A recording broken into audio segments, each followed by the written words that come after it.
The Story of My Life by Helen Keller. Keller H. 1905. The Story of My Life. Pages 21 to 24. New York, Doubleday and Company Incorporated. Retrieved from http digital.library.upenn.edu.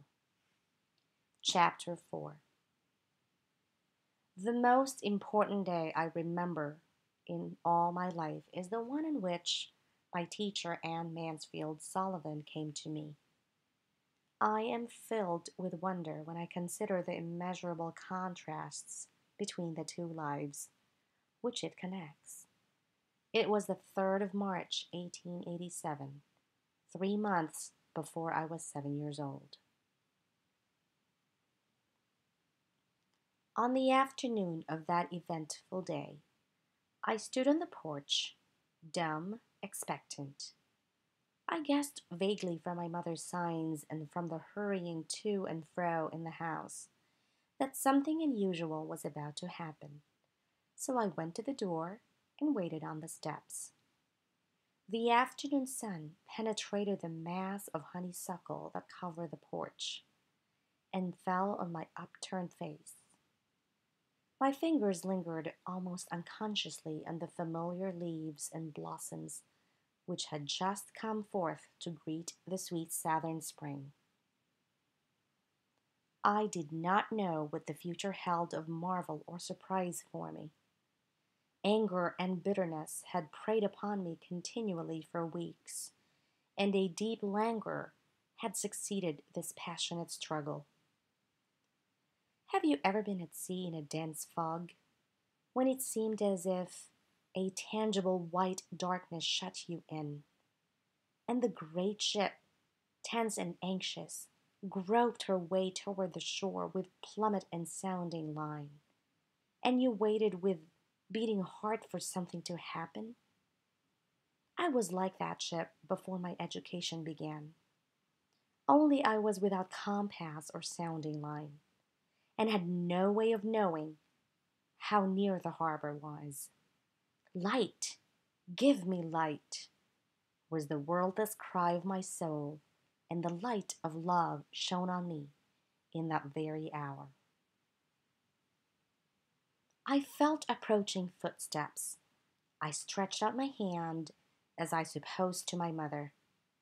Someone took it, and I was caught up and held close in the arms of her, who had come to reveal all things to me, and more than all things else, to love me. The morning after my teacher came, she led me into her room and gave me a doll. The little blind children at the Perkins Institution had sent it, and Laura Bridgman had dressed it. But I did not know this until afterward. When I had played with it a little while, Miss Sullivan slowly spelled into my hand the word D-O-L-L, doll. I was at once interested in this finger play and tried to imitate it.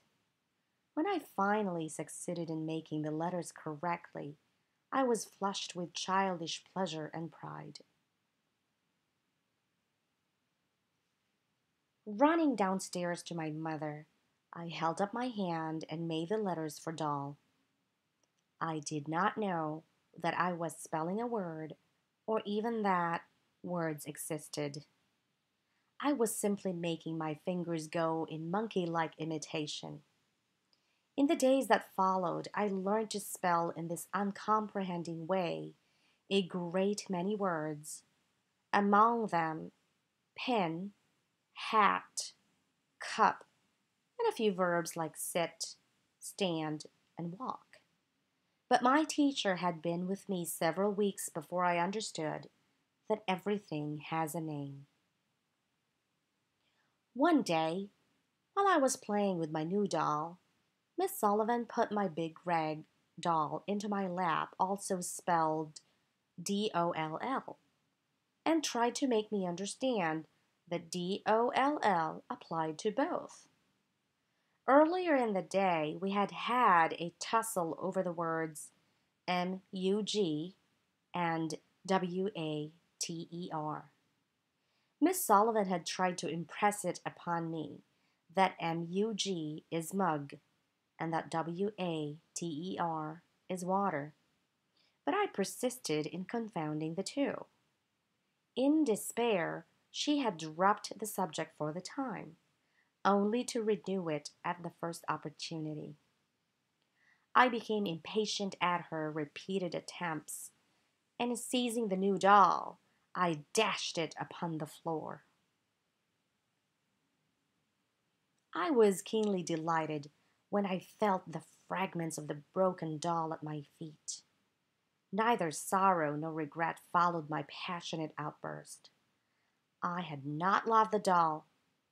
In the still dark world in which I lived, there was no strong sentiment of tenderness. I felt my teacher sweep the fragments to one side of the hearth, and I had a sense of satisfaction that the cause of my discomfort was removed. She brought me my hat, and I knew I was going out into the warm sunshine. This thought, if a wordless sensation may be called a thought, made me hop and skip with pleasure. We walked down the path to the well house, attracted by the fragrance of the honeysuckle with which it was covered. Someone was drawing water, and my teacher placed my hand under the spout. As the cool stream gushed over one hand, she spelled into the other the word water. First slowly, then rapidly. I stood still, my whole attention fixed upon the motions of her fingers. Suddenly, I felt a misty consciousness as of something forgotten, a thrill of returning thought, and somehow the mystery of language was revealed to me. I knew then that WATER meant the wonderful cold something that was flowing over my hand.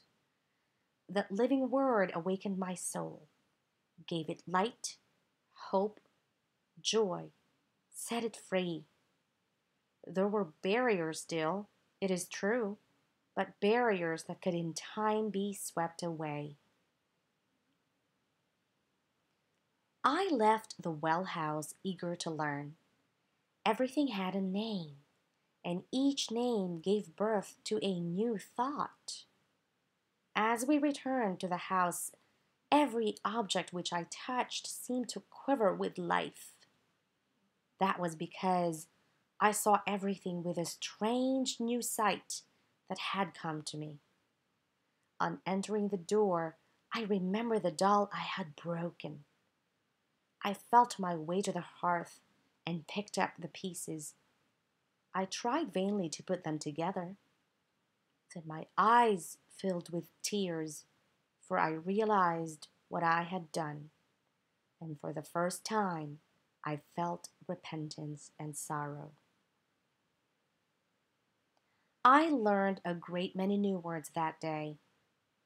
I do not remember what they all were, but I do know that mother, father, sister, teacher were among them. Words that were to make the world blossom for me, like Aaron's rod with flowers. It would have been difficult to find a happier child than I was as I lay in my crib at the close of the eventful day and lived over the joys it had brought me, and for the first time longed for a new day to come.